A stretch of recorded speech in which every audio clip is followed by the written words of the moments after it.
एक गांव में रतन नाम का लड़का अपने भैया बिरजू और भाभी आरती के साथ रहता था। रतन आराम से अपने कमरे में लेटा था कि तभी बिरजू उसके पास आकर बोला, ऐसा कब तक चलता रहेगा रतन? तुम कोई काम धंधा करोगे या नहीं, या ऐसे ही दिन भर आवारागर्दी करते रहोगे? भैया आप तो हमेशा मेरे पीछे ही पड़े रहते हैं। तुम्हारी चिंता होती है भाई, इसलिए तुम्हें बोलता रहता हूँ। आज अगर माता पिता होते तो क्या वो भी मुझसे ऐसी बात करते? विश्वास करो भाई, अगर आज माता पिता जिंदा होते तो उन्हें तुम्हें देखकर बहुत दुख होता। रतन, मैं तुम्हारा बड़ा भाई हूँ, मुझे गलत मत समझो। कल को मुझे तुम्हारा ब्याह भी करना है। 4 पैसे अगर घर में कमाकर लेकर आओगे तो बाहर के लोग तुम्हारी ही तारीफ करेंगे। इतना बोलकर बिरजू कमरे से बाहर निकल गया। बिरजू की पत्नी आरती बिरजू से बोली, आपको रतन से इस तरह से बात नहीं करनी चाहिए, अब वो जवान हो गया है। तुम तो जानती हो आरती, माता पिता के गुजर जाने के बाद मैंने ही रतन को पाल पोस कर बड़ा किया है। मुझे उसकी चिंता होती है। और जैसे मुझे तो उसकी कोई चिंता ही नहीं होती। मत भूलो मैं रतन की भाभी हूँ और भाभी माँ समान होती है। तो फिर तुम ही उसे कुछ काम धंधा करने को क्यों नहीं कहती? मेरी बात तो वो मानेगा नहीं, हो सकता है तुम्हारी बात मान जाए। इधर रतन का अपने बड़े भाई की बात सुनकर मूड खराब हो चुका था। वो गुस्से से उठकर बाहर की तरफ जाने लगा। तभी बिरजू रतन की ओर देखकर बोला, अरे कहाँ जा रहे हो? कहीं नहीं भैया, थोड़ी देर बाद वापस आ जाऊंगा। अरे नाश्ता तो करते जाओ रतन। मुझे भूख नहीं है भाभी, बाहर जाकर खा लूंगा। इतना बोलकर रतन बाहर चला गया। बिरजू अपनी पत्नी से बोला, देखा, ये सब तुम्हारे लाड़ प्यार का नतीजा है। आरती, मुझे इस लड़के के लक्षण बिल्कुल भी सही नजर नहीं आ रहे। तुम तो बस उसके हमेशा पीछे ही पड़े रहते हो। अब उसे काम धंधे के लिए बोलने की तुम्हें कोई जरूरत नहीं है। मैं उसे प्यार से समझा दूंगी। इधर रतन गुस्से से घर से बाहर निकला ही था कि तभी गांव का मुखिया रास्ते में उसे मिल गया। अरे रतन, सुबह सुबह इतने गुस्से में कहाँ जा रहे हो भाई? मुखिया जी, भैया जब देखो मेरे पीछे पड़े रहते हैं, हमेशा बोलते रहते हैं कि कोई काम धंधा करो। वो कुछ गलत तो नहीं बोलता बेटा। मत भूलो, तुम्हारे बड़े भैया के तुम पर बहुत उपकार हैं। माता पिता के गुजरने के बाद उसने तुम्हें अपनी संतान की तरह पाला है। लेकिन मुखिया जी, मैं कोई बड़ा काम करना चाहता हूँ, छोटा मोटा काम नहीं करना चाहता। बिरजू इसी बात से डरता है रतन कि तुम बड़े काम के चक्कर में कोई उल्टा सीधा काम ना करने लगो। रतन, जीवन में कभी कोई ऐसा काम मत करना जिससे तुम्हारे बड़े भाई का सर नीचा हो। तुम्हारे बड़े भैया का इस गांव में बहुत सम्मान है। और रतन, काम छोटा हो या बड़ा, काम काम होता है भाई। अगले दिन रतन अपनी भाभी से बोला, भाभी मुझे माफ कर दीजिए, कल मुझे भैया की बात पर बेवजह गुस्सा आ गया था। अरे तुम्हारे भैया तुम्हें बहुत चाहते हैं रतन, वो तुम्हारी बहुत चिंता करते हैं। तुम्हें उनकी डांट का बुरा नहीं मानना चाहिए। बड़ों की डांट छोटों के लिए शिक्षा समान होती है। भाभी, मैं आज काम धंधे की तलाश में जा रहा हूँ। तुम क्या काम करने जा रहे हो रतन? बाजार में कोई ना कोई दुकान तलाश लूंगा। भाभी, मिठाई वाले की या किसी लोहार की। मैं अब मेहनत करने में पीछे नहीं हटूंगा और शाम को कुछ कमा कर ही लाऊंगा। इतना बोलकर रतन घर से बाहर निकल गया और बाजार में एक मिठाई वाले की दुकान पर बैठकर मिठाई वाले से बोला, मुझे काम चाहिए, क्या आपकी दुकान पर कोई काम मिल सकता है मुझे? अरे तुम तो बिरजू के छोटे भाई रतन हो। जहाँ तक मैं जानता हूँ तो मैंने सुना है कि तुम कोई काम धंधा नहीं करते और तुम्हारा बड़ा भाई तुमसे बड़ा परेशान रहता है। देखिए, अगर आपके पास कोई काम धंधा हो तो मुझे बता दीजिए, मुझे लेक्चर मत दीजिए। अरे माफ करना रतन, तुम मेरी बात का बुरा मान गए। अभी मेरी दुकान पर कोई काम नहीं है, जब होगा तो मैं तुम्हें बुला लूंगा। अच्छा? रतन वहाँ से चला गया और सीधा एक लोहार की दुकान पर जाकर बोला, क्या यहाँ पर मुझे कोई काम मिल सकता है? लोहार रतन की ओर बहुत गौर से देखता हुआ बोला, अरे तुम तो बिरजू के छोटे भाई रतनवा हो ना? हाँ, मैं बिरजू का छोटा भाई रतन हूँ। अरे भैया, लोहार का काम कितनी मेहनत का होता है तुम्हें पता है? और मैंने तुम्हारे बारे में सुना है भैया, हाँ, कि तुम कोई काम धंधा नहीं ना करते हो। देखो रतनवा, ये मेहनत का काम तुमसे नहीं होगा, बता रहे हैं। लोहार की बात सुनकर रतन क्रोधित होकर अपने गांव की सीमा से थोड़ी दूर एक तालाब के किनारे बैठकर अपने आप से बोला, समझ में नहीं आता गांव वालों को आखिर हो क्या गया है। अरे पहले काम नहीं करता था, लेकिन अब तो काम करना चाहता हूँ। लेकिन अब कोई मुझे काम ही नहीं दे रहा है। रतन ने इतना कहा ही था कि तभी उसके कानों में एक बांसुरी की सुरीली आवाज टकराई। ये बांसुरी कौन बजा रहा है? इसकी धुन तो बहुत ही ज्यादा अच्छी है, मन को मोह रही है। रतन इधर उधर देखने लगा। तभी उसकी नजर तालाब के पेड़ के नीचे बैठे हुए एक साधु पर पड़ी। रतन उस साधु के पास चला गया। कौन है आप? और आपकी ये बांसुरी तो बड़ी सुंदर है। रतन की आवाज सुनकर साधु ने बांसुरी बजाना बंद कर दिया और अपनी आंखें खोलकर रतन को गौर से देखता हुआ बोला, तुम कौन हो? मेरा नाम रतन है। क्या तुम्हें बांसुरी पसंद है? जब मैं छोटा था तब मुझे बांसुरी बजाने का बहुत शौक था। मैं मेले में अक्सर अपने पिता से बांसुरी लेने की जिद पर अड़ जाता था। जो बांसुरी की कदर करते हैं वही बांसुरी की धुन पर खिंचे चले आते हैं। वैसे तुम काम क्या करते हो? अभी तो मैं कुछ नहीं करता, लेकिन काम की तलाश में हूँ। रतन की बात सुनकर साधु वो बांसुरी रतन को पकड़ाते हुए बोला, क्या तुम बांसुरी बजा सकते हो? रतन, हाँ हाँ, क्यों नहीं, मैं बहुत अच्छी बांसुरी बजाता हूँ। रतन बांसुरी बजाने लगा। तुम वाकई बांसुरी बहुत अच्छी बजाते हो। तुम बांसुरी बजाने का काम क्यों नहीं करते? कैसी बातें कर रहे हैं बाबा? बांसुरी बजाने से क्या धन कमाया जा सकता है? तुम्हारे हाथ में जो बांसुरी है वो कोई मामूली बांसुरी नहीं है, बल्कि एक जादुई बांसुरी है। आज से तुम इसी तालाब के किनारे बैठकर बांसुरी बजाना और इस बांसुरी का कमाल देखना। इतना बोलकर वो साधु बड़ी तेजी से वहाँ से चला गया। अजीब साधु था। तालाब के किनारे बांसुरी बजाने से ऐसा कौन सा चमत्कार हो सकता है? लेकिन एक बार मुझे बांसुरी बजाकर देखनी चाहिए। मैंने भाभी से वादा किया है कि मैं आज कुछ ना कुछ कमा कर घर पर लाऊंगा। अगर खाली हाथ गया तो भी भाभी मुझे गलत समझेंगी। इतना बोलकर रतन तालाब के किनारे बैठकर बांसुरी बजाने लगा। रतन अपनी ही बांसुरी की धुन में इस कदर खो गया कि उसे पता ही नहीं चला कि उसके पीछे कब एक बेहद सुंदर युवती जो कि आभूषणों से लैस थी उसके पीछे आकर खड़ी हो गई। तुम वाकई बहुत अच्छी बांसुरी बजाते हो।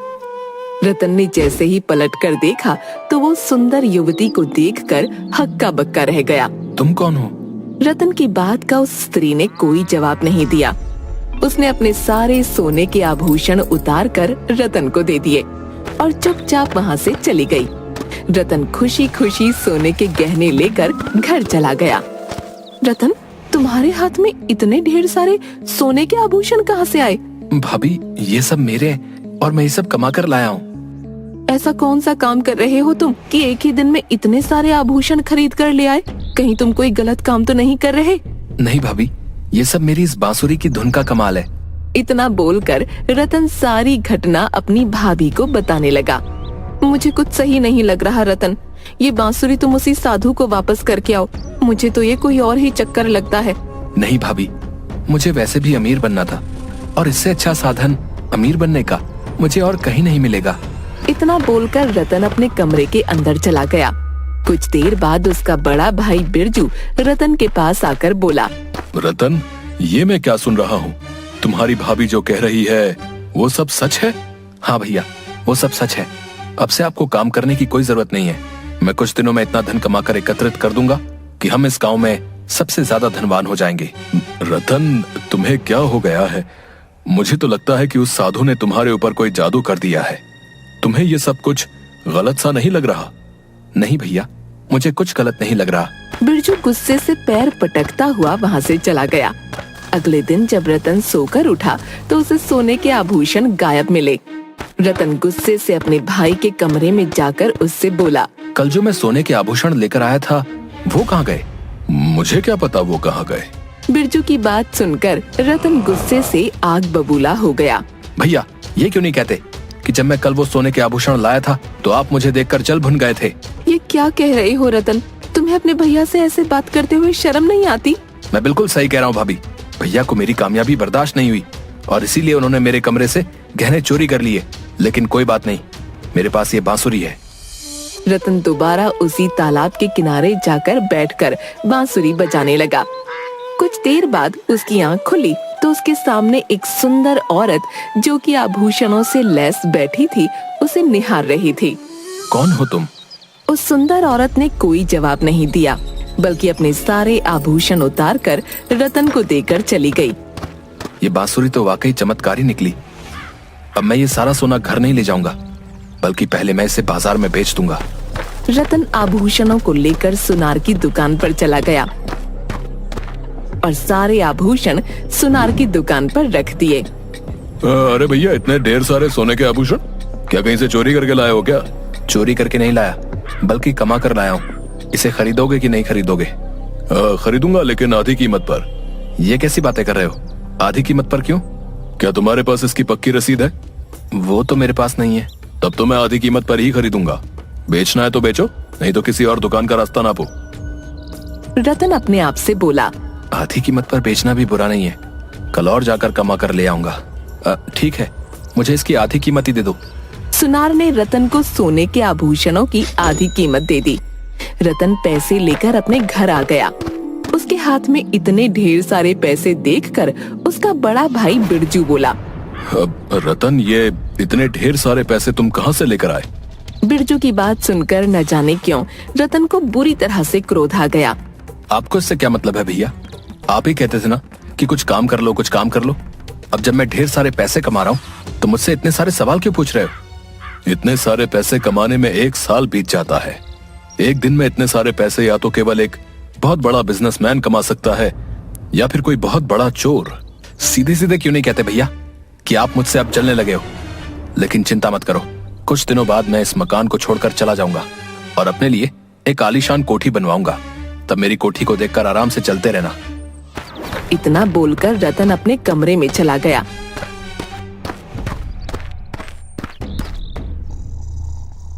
मगर अगली सुबह जब सोकर उठा तो उसके कमरे से पैसे गायब थे। रतन क्रोधित होकर फिर बिरजू के कमरे में आकर बोला। भैया, अब पानी सर से ऊपर उठ गया है। कल मेरे सोने के गहने आपने चुरा लिए और आज मेरे पैसे आपने चुरा लिए। तुम्हारा दिमाग खराब हो गया है रतन। मैं एक मेहनती आदमी हूँ, मुझे तुम्हारी हराम की कमाई से कोई लेना देना नहीं। तभी कुछ पुलिस वाले बिरजू के घर के अंदर घुस आए। एक पुलिस वाला रतन की ओर देखकर बोला। हाँ भाई, क्या तुम ही बांसुरी बजाते हो? हाँ, मैं ही बांसुरी बजाता हूँ। कहाँ है तुम्हारी बांसुरी? आप मुझसे क्यों पूछ रहे हैं? जो पूछा है उसका जवाब दो। रतन भागकर अपने कमरे से बांसुरी ले आया। पुलिस वाला बांसुरी को देखकर दूसरे पुलिस वालों से बोला। गिरफ्तार कर लो इसे। मैंने क्या किया है? अभी बताता हूँ तूने क्या किया है। तभी वहाँ पर वही सुनार 2 युवतियों के साथ अंदर आ गया, जिन्होंने गहने रतन को दिए थे। पुलिस वाला रतन से बोला। इन दोनों को तो तुम पहचानते ही होगे। हाँ, मैं इन दोनों को पहचानता हूँ। इन्होंने मेरी बांसुरी की धुन से खुश होकर अपने सोने के गहने मुझे भेंट स्वरूप दिए थे। इनमें से एक के गहने तो चोरी हो गए और दूसरे गहने मैं सुनार को बेच आया था, और वो पैसे भी अभी मेरे घर से चोरी हो गए। हम सबको मूर्ख समझा है क्या तूने? अपनी जादुई बांसुरी की धुन से लोगों को हिप्नोटाइज करके उनसे गहने छीन लेता है और फिर उल्टी सीधी बातें बताता है। पुलिस वाले की बात सुनकर रतन बुरी तरह से घबराते हुए बोला। मेरी बात का विश्वास कीजिए, इन दोनों ने मुझे गहने स्वयं दिए थे। तभी एक युवती पुलिस वाले से बोली। ये झूठ बोलता है सर, मैं विवाह के मंडप में बैठी हुई थी, अचानक से इसकी बांसुरी की धुन मेरे कानों में टकराई। मुझे पता नहीं क्या हुआ, मेरे पैर उस तालाब के किनारे चले गए। जब मुझे होश आया तो मेरे सोने के आभूषण मेरे तन से गायब थे। अगर मुझे कुछ याद था तो सिर्फ इसका चेहरा। उस दूसरी औरत ने भी पुलिस वाले को यही बताया। तुम्हें तो उम्र कैद की सजा होगी। रतन फूट फूट कर रोने लगा। रतन का रोना उसके बड़े भाई से ना देखा गया। सर, मेरा भाई सच बोल रहा है। ये बहुत भोला है। मुझे विश्वास है मेरे भाई ने कुछ गलत नहीं किया, बल्कि इसके साथ स्वयं कुछ गलत हुआ है। तभी गांव का मुखिया कुछ लोगों के साथ एक साधु को पकड़कर वहां पर ले आया और बोला। गिरफ्तार करना है तो इस साधु को करिए सर। सारी की सारी करतूत इसी की है। कल जब बिरजू ने घटना मुझे बताई थी, मैं तभी से बिरजू के घर पर नजर रखे हुए था। इतना बोलकर मुखिया बिरजू से बोला। तुम कह रहे थे ना कि सोने के गहने आखिर चोरी कैसे हो गए? मैंने इसे स्वयं सोने के गहने चोरी करते हुए देखा था, और तो और आज सुबह भी मैंने इसे तुम्हारे घर पर निकलते हुए देखा था। पुलिस वाला साधु से बोला। क्या मुखिया जी सच बोल रहे हैं? मुझे माफ कर दो इंस्पेक्टर साहब, ये सच बोल रहे हैं।